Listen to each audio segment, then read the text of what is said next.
안녕하십니까. 활기찬 하루의 시작 JTB 아침 뉴스입니다. 오늘은 구름이 많은 가운데 곳에 따라 소나기가 내리겠습니다. 내일 새벽까지 예상 강우량은 10에서 50mm입니다. 오늘 낮 최고 기온은 전주 30도 등 28도에서 31도의 분포로 어제보다 1, 2도가량 낮겠습니다.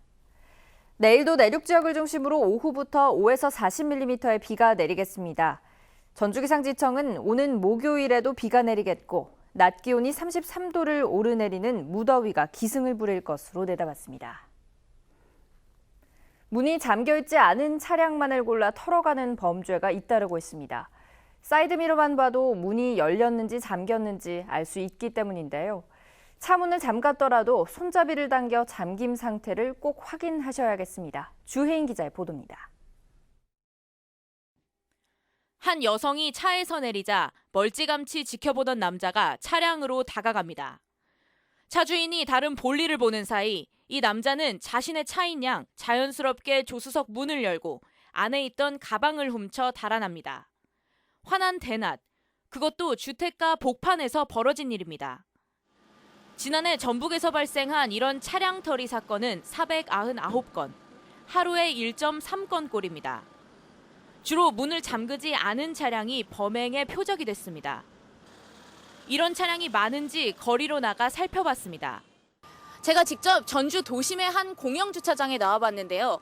손잡이를 당기자 이렇게 문이 열리는 차량을 쉽게 발견할 수 있었습니다. 대부분 차 문을 잠갔다고 착각한 운전자들이 많습니다. 열려 있는지는 모르셨어요? 확인은 안 해보셨어요? 스마트키나 원격 잠금키가 보편화되면서 이런 일이 부쩍 늘었습니다. 문이 열린 차량은 사이드미러가 접혀있지 않기 때문에 범죄의 표적이 되기 쉽습니다. 요즘 차량 같은 경우에는 차량 문이 시정되면 사이드미러가 이제 접히는 방식인데 시정되지 않았을 때는 사이드미러가 접히지 않은 경우가 대다수거든요. 겉으로 봤을 때 차량 문이 시정되지 않은 것을 판단하기가 쉽거든요.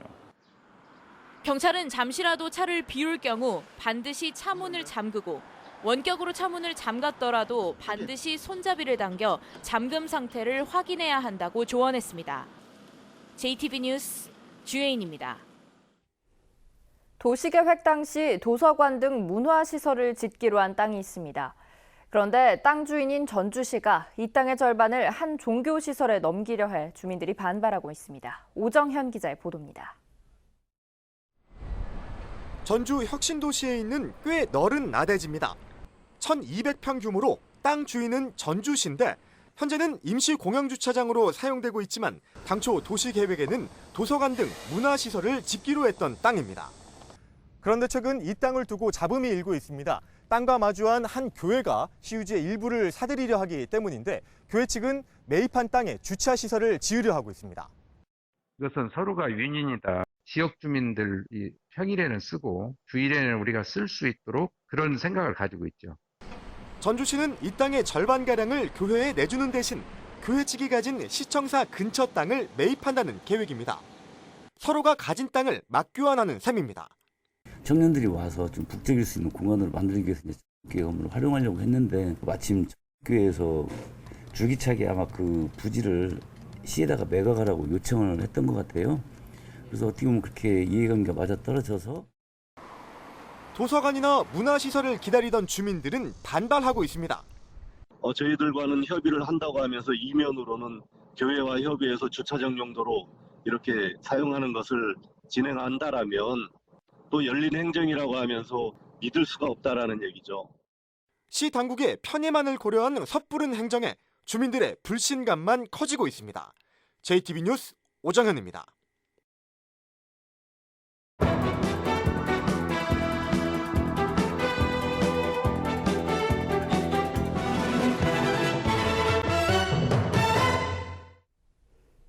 고창 출신의 인촌 김성수는 일제강점기 민족을 이끈 지도자이자 변절한 친일파라는 평가를 동시에 받고 있습니다. 최근 대법원이 김성수를 친일 반민족 행위자로 확정하자 국가보훈처가 독립유공자 서훈 취소를 적극 검토하고 있습니다. 하원호 기자입니다. 고창 읍내에 있는 새마을 공원입니다. 양지 바른 자리에 인촌 김성수의 동상이 자리 잡고 있습니다. 김성수를 결의를 이끄는 스승이자 결의의 입, 손발이라고 전한 헌 씨는 공교롭게도 같은 친일 반민족 행위자로 지정된 미당 서정주 시인입니다. 정부는 지난 2009년 공식적으로 김성수를 친일 반민족 행위자로 지정했습니다. 일제강점기 말 강제징병과 징용을 주도적으로 선전선동하고 일제 식민지 통치와 침략 전쟁에 적극 협력했기 때문입니다. 김성수의 후손과 인천기념회가 이를 취소해달라고 소송을 제기했지만 대법원은 지난 4월 정부 결정에 문제가 없다고 결론지었습니다. 국가보훈처는 김성수의 독립유공자 서원을 취소하고 동상과 생가의 현충시설 지정 해제도 적극 검토하고 있습니다. 이제 서원이 취소되면 그걸 근거로 저희가 현충시설 해제를 건의할 예정이에요. 이와 함께 동상 철거와 생가의 도문화재 지정 취소, 김성수의 호를 딴 도로명 주소 변경도 검토되고 있습니다. 저희도 지금 나름대로 지금 여러 가지 고민하고 검토를 하고 있어요. 군 자체적으로도요. 그래서 지금 아직 결론이 난 것이 없기 때문에. 그동안 친일 논란이 일었던 김성수가 친일 반민족 행위자로 공식 확인되면서 김성수의 흔적을 지우는 작업이 속도를 내고 있습니다. JTB 뉴스 하원호입니다. 우리 지역에는 인촌 김성수 말고도 시인 서정주와 소설가 채만식이 친일 반민족 행위자로 지정돼 있습니다. 그런데 자치단체가 앞장서 문학관을 지어 예산을 지원하고 도로명까지 만들어 친일파를 기리고 있습니다. 정원희 기자입니다. 일제강점기 미당 서정주가 조선총독부의 기관지인 매일신부에 쓴 시 송정오장 송가입니다. 자살특공대 가미카제 대원으로 끌려가 무참히 죽어간 조선 청년을 노골적으로 찬양합니다. 해방 이후에도 자신의 친일 행위에 대해 단 한 번도 반성하지 않았던 서정주는 지난 2009년 친일 반민족 행위자로 지정됐습니다. 하지만 고창군은 미당 시문학관을 세우고 운영비로만 해마다 7천만 원 안팎의 예산을 지원하고 있습니다. 서정주의 호를 딴 도로명도 만들었습니다. 예산 지원을 중단하고 도로명 주소를 바꾸라는 요구에도 응하지 않고 있습니다. 도로명을 바꾸기 위해서 어떤 행정 절차를 진행하거나 하는 것은 지금 없습니다. 군산시도 마찬가지입니다. 친일 반민족 행위자로 지정된 소설가 채만식의 문학관을 만들어 4천만 원 안팎의 예산을 지원하고 있습니다. 채만식의 호, 백릉을 딴 도로명도 4곳이나 됩니다. 아직도 독립유공자들은 힘들게 삶을 살고 있다고 알고 있는데 그런 부분에서 아이들이 배워야 되고 알아야 될 이름들이 많은 건데 이렇게 친일파라든지 아이들이 쉽게 얘기하면 오명으로 알고 있어야 될 이름이 아이들 이름에서 자랑스럽게 불려지는 일은 없었으면 좋겠습니다. 문학적 성취와 친일 행적은 별개로 봐야 한다는 의견도 있습니다.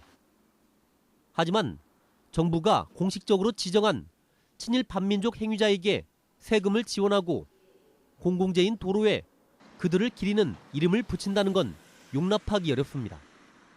이제는 국가가 나서서 역사 정의를 바로 세우고 각 부문에 있는 특히나 도로명 주소 그리고 친일파 동상들을 제거하는 데 앞장서야 될 거라고 생각을 합니다.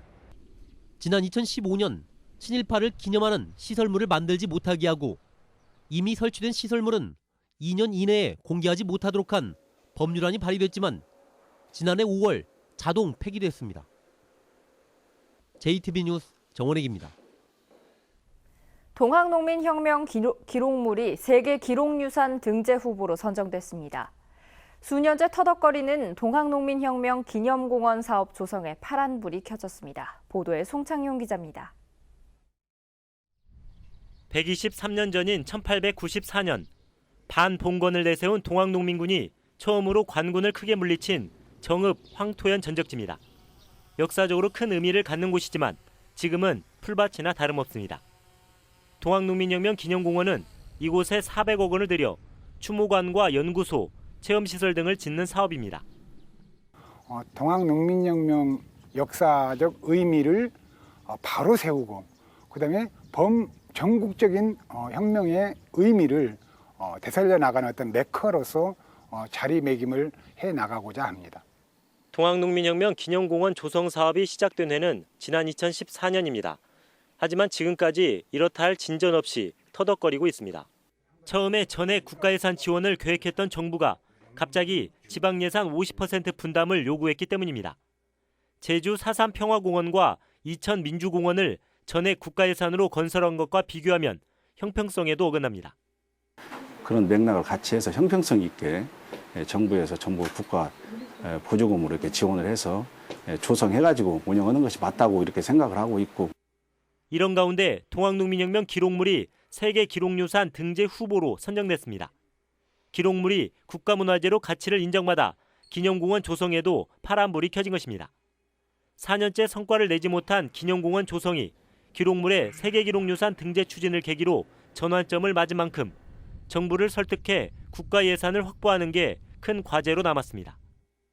JTB 뉴스 송창용입니다. 정읍사는 현존하는 유일한 백제 가요인데요. 정읍사의 사랑 이야기를 상상할 수 있는 전망대가 완공됐습니다. 진안에서는 홍삼축제 준비가 본격적으로 시작됐습니다. 나금동 기자가 보도합니다. 정읍시가 내장산 아래에 있는 용산호에 2억 5천만 원을 들여 정읍사 전망대를 마련했습니다. 정읍시는 용산호 전망대와 백제가요 정읍사의 전설이 서려 있는 내장산 망해봉과 불출봉을 연계해 새로운 관광자원으로 만들 계획입니다. 진안군이 오는 10월에 열리는 2017 진안 홍삼축제를 준비하기 위해 실무추진단을 구성했습니다. 실무추진단은 첫 회의에서 8개 분야 58개 프로그램에 대한 세부 추진 계획에 대해 보고하고 개선 방향에 대해 논의했습니다. 김제시가 김제라는 명칭이 생긴 지 1260년이 되는 해를 기념해 학술 세미나를 열었습니다. 참석자들은 김제의 역사적인 인물과 사상, 문화예술 등을 살펴보고 미래발전 전략을 논의했습니다. 부안군과 전북 스카우트연맹이 아루바와 바하마 등 중남미 4개 나라를 찾아 2023 세계 잼버리의 새만금 유치를 위한 홍보 활동을 펼쳤습니다. 부안군과 스카우트연맹은 세계 청소년들이 마음껏 꿈을 그릴 수 있는 대회를 만들겠다며 지지를 당부했습니다. JTB 뉴스 나금동입니다. 경기 회복에 대한 기대감이 꾸준히 높아지고 있지만 우려 요인도 여전히 적지 않은 것으로 나타났습니다. 전북상공회의소협의회가 3, 4분기 제조업체의 기업 경기 전망을 조사한 결과 기업 경기 실사지수인 BSI가 94로 3분기 연속 크게 상승하며 경기 회복에 대한 기대감을 드러냈습니다. 하지만 보호무역주의 강화와 미국 금리 인상에 따른 신흥국의 수요 위축 등 위험 요인이 남아있고 실업률이 증가하면서 내수 회복세가 더딘 점은 우려를 낳고 있습니다. 새 정부의 벼 재배 면적 감축 정책에 따라 도내 재배 면적도 크게 줄어들 전망입니다. 국정기획자문위원회는 쌀 과잉 공급 문제를 해결하기 위해 내년부터 2년 동안 각각 5만 헥타르씩 재배 면적을 줄이는 벼 생산 조정제를 시행하기로 했습니다. 생산 조정제는 잇따른 풍작과 소비 감소로 값이 폭락한 쌀 문제의 마지막 해결책으로 꼽혀왔지만 박근혜 정부에서는 기획재정부의 반대로 도입되지 않았습니다. 초중고등학생 가운데 학교폭력 피해자는 초등학생이 가장 많은 것으로 나타났습니다. 교육부가 학교폭력 실태조사를 실시한 결과 전북에서 지난해 피해를 본 적이 있다고 응답한 학생은 모두 1,329명이었으며 이 가운데 초등학생이 가장 많은 것으로 나타났습니다. 초등학생의 피해 응답률은 2.2%로 지난해보다 0.2%포인트 상승했습니다. 피해 유형으로는 언어폭력, 집단 따돌림, 스토킹의 순으로 많았습니다.